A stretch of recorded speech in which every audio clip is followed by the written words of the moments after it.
the founder of ING Foundation.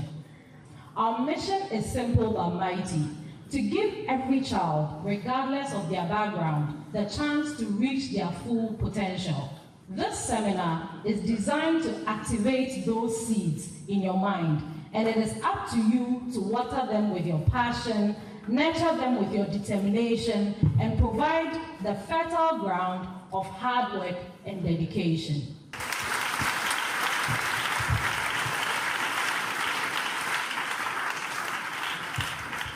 I am called Daniel Kofichre Nkrumah. I am a lawyer. I was born in Takrady, but I wasn't born with blindness. Between class 5 now, that means 6. So some of the teachers in the JHS level also started bringing scripts to read to mark.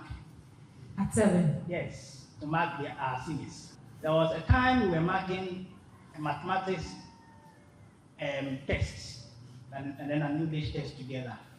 That was the time one of the seniors entered and used a fist to hit my eye. And instantly, I collapsed. And they rushed me to the hospital. So we managed it a little bit, went back to school. Then another lady who is a friend of that guy did the same thing on my other eye. And in 3 years' time, I lost the sight because the retinas now went way back. And so that is where they find us now. I had great visions at that time, either to be a pilot or to be a surgeon, a doctor, or to be a footballer. You write emails, you study. How are you able to, you text, you're on our WhatsApp group, you send me, how are you able to do these things? So what I did was, I went to school at work to learn what is called Braille. And it was very difficult because if you write the Braille, somebody has to transcribe. And we have to use this to write BECE, to write WASI, and to get to university. We're using this to write, whilst our sighted people, those like you, were using pen to write.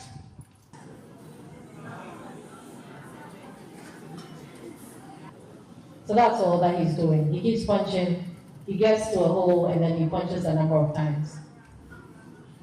If you go and present just this to the examiner who sets the BECE questions, they can't know what I wrote. So they have to give it to somebody who also knows how to read Braille. There are people that go and train, as I said. So from what he's saying, you can even decide to go and learn how to transcribe Braille. From the first line, you can see those in front you see is A to J. The next ink on the next line is my name, and then the spelling of your town, Senya. Then there is a line. So final discussion. How can I stay committed to my dreams, even when things get tough? From high school to senior high school, I thought I wasn't a smart person. That's what I thought. I thought I wasn't brilliant because why would my mates and I go and write the same exam, study the same hours, but then they are passing and I'm not?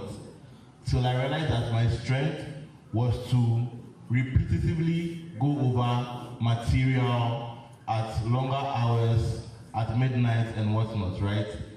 What your friend is doing and how they are learning might not be the same solution for you. You need to find your own unique way of understanding what you are learning, of absorbing what you are learning, and then try and just be focused, and I'm sure you will succeed. Thank you.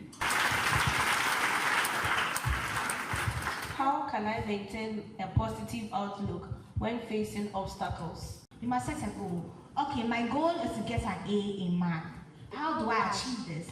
I know my math is not good, and that's an obstacle. So how do you face this obstacle? is to get your friends that are good in math to help you. Is to, draw a little closer to that math teacher that you don't like very much, so he can help you with the math.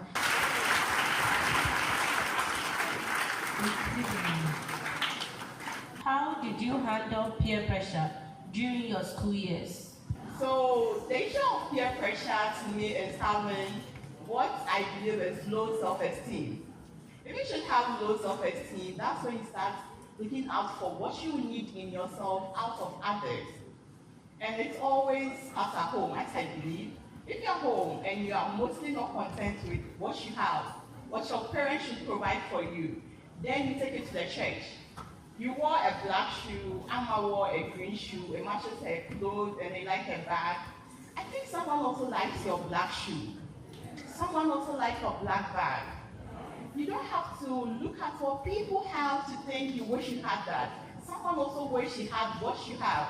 You are in school, you think your school is not the best that you've been to. Someone is in the West that wish she or him had where you were. Everyone God created is unique. You have something that you may not have. My colleagues are talking, their hands were not shaking. Mine is shaking. You're a very amazing person. You study so well, you've been to school, you do it for family all this while. Why would you let only one person make you do something you wouldn't want to do? Just believe in yourself. Know that I'm special, I'm unique, and that uniqueness and speciality of yours, no one has it. So if you believe you are different and you accept that you are different, you are unique, you don't have to do what everyone is doing. You will stand out, and that shouldn't make you want to or get drawn into peer pressure. Thank you so much.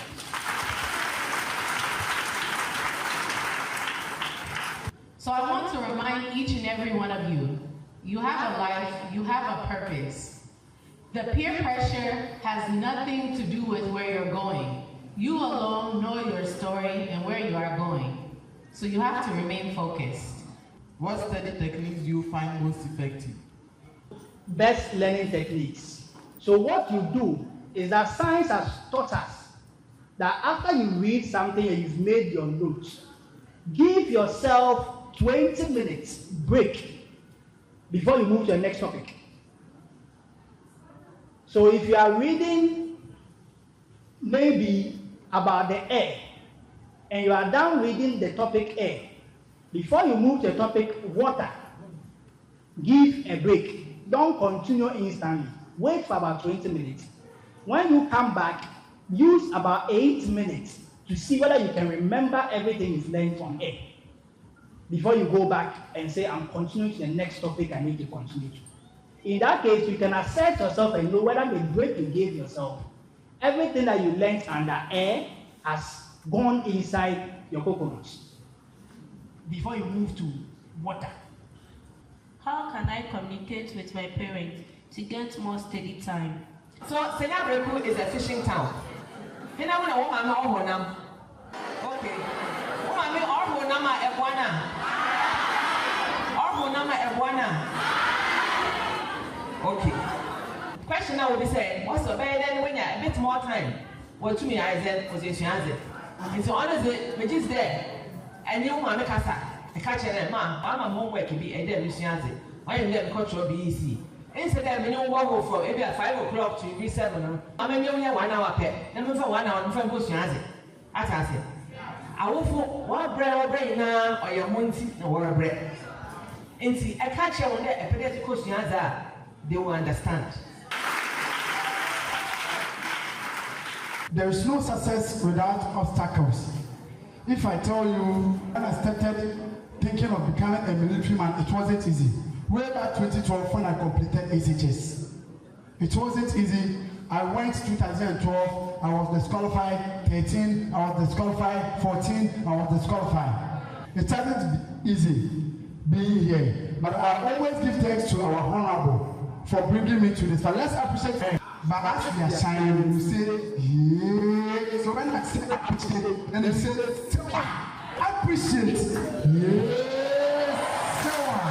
The sponsorship, to be honest, has been great. It came at a time when it was needed, you know, and so it has helped us to provide all the things that we put in our lineup to do for these kids. And with that sponsorship, we would be able to even execute a few other events that we have lining up. I look forward to this partnership. It's been great, and I believe it can only get better. Yeah. My name is Honorable Gisela Tete Agbotui. I'm a Member of Parliament for Awutu Senya West, where this wonderful program is going on right now.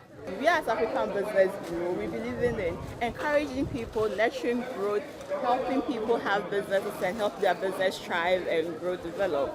What do you think we can do to be impactful in your community, in Awutu Senya West? For me, anything that would help my community to get better at what they do, be able to even innovate in their own small way. And aside from maybe the young ladies, the middle-aged women also, sometimes they need this extra polishing up their trade. Sometimes they are set in their ways. This is how they've always done it. So when you come in with a bit of training, because they're all handling money, so they need a bit of financial training. And then maybe a bit more financial inclusion. Other products, sometimes they go and get loans from banks and savings and loans companies, and maybe the interest rates are a bit high for them. And so it becomes a lot of pressure on them. So it is all those portfolio of products that we hope that African Business Bureau can offer to the communities like this. My name is Judy Jackson. I am from Bonsueku. The name of my school is Reverend Dr. Erison D.A. Basic School. ING and ABB has also give us masters for writing our BECE. So we thank the ABBC for bringing pens, ruler, mathematical, and we know that for all these things they will learn hard and they will achieve in future.